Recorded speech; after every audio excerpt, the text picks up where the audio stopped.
السلام علیکم ورحمۃ اللہ وبرکاتہ۔ بسم اللہ الرحمن الرحیم۔ الحمد للہ رب العالمین۔ سب تعریف اللہ کے لیے۔ آج سماج کے وہ سچائی سے آپ کو رو کروانا جا رہے ہیں اور آپ کے سماج کی ایک آئینہ دکھانے جا رہا ہوں۔ جیسے آپ سبھی کو معلوم ہے کہ آج ہمارے سماج کے اندر کچھ لوگ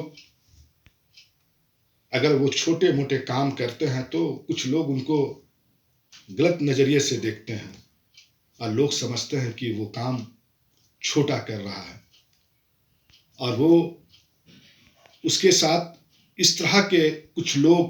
بدسلوکی انداز میں بات کرتے ہیں۔ جیسے آپ کو مثال کے طور پر کبھی آپ ہوٹل چلے جائیں اور اس ہوٹل پر جا کر کبھی کھانے کے لیے بیٹھے اور وہاں کے جو ہوٹل کے جو کام کرنے والے رہتے ہیں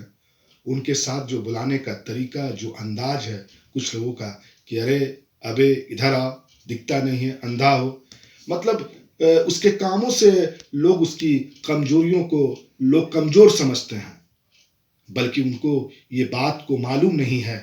کہ وہ انسان کمزور نہیں ہے، بلکہ اس ہوٹل پر وہ چھوٹے کام کر اپنے پریواروں کو پالن پوشن کر رہا، اپنے پریوار کو پرورش کر رہا ہے۔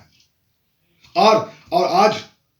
ان کے ساتھ اس طرح سے لوگ بات کرتے ہیں جیسے لگتا ہے کہ وہ انسان ہی نہیں ہے، بلکہ وہ بھی ایک انسان ہے اور وہ اپنے ضرورت کے مطابق اور اپنی صلاحیت کے مطابق وہ اس کے حساب سے جو کام کرنے کا ان کو سمجھ میں آیا اس سے وہ کام کر کے اپنے پریواروں کو پالن پوشن کر رہا ہے۔ آج ایک چھوٹا سا مثال کے طور پر کہ کئی ایسے آج کل تو رکشہ والے کچھ کم ہو گئے لیکن ابھی بھی رکشے والے ہیں، کئی ایسے رکشے والے ہیں کہ لوگوں سے بات کر کے کہ چلنا ہے فلنا ہے قربان چوک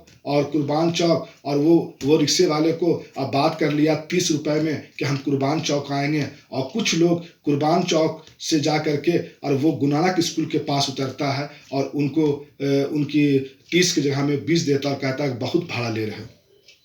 بلکہ آپ ان کے ساتھ غلط کر رہے ہیں، ناانصافی کر رہے ہیں۔ اگر آپ نے ان کے ساتھ اس کے طے کر لیا جس جگہ پر، تو آپ کا وہ فرض بنتا، آپ کی ذمہ داری بنتا ہے کہ وہیں تک کا آپ اتر جائیں اور ان سے جو معاہدہ ہوا ہے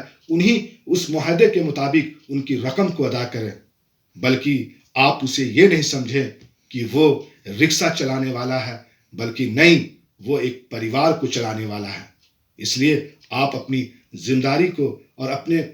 کرتب کو بھی سمجھیں کہ وہ بھی انسان ہے اور ہم بھی انسان ہیں، اور وہ اپنے ضرورت کے حساب سے کام کر رہا اور میں اپنے ضرورت کے حساب سے کام کر رہا ہوں، لیکن جتنا عزت میری ہے اتنا عزت ان کی بھی ہے، اور ہمیں سماج میں جتنا حق میرا بھی ہے اتنا ہی حق اس کا بھی ہے، ہمارا اس کا حق برابر نے اللہ نے رکھا ہے۔ بس اپنی باتوں کو ساتھ یہیں پر ختم کر رہا ہوں کہ اگر میری بات اگر سچی اور صحیح لگے تو دوسروں تک بات کو پہنچائیں اور لائک ضرور کریں، اور اسی بات کے ساتھ اپنی بات کو ختم کرتا ہوں کہ روز گناہ کرتا ہوں وہ روز بخش دیتا ہے، میں عادت سے مجبور وہ رحمت سے محصور۔ اللہ حافظ۔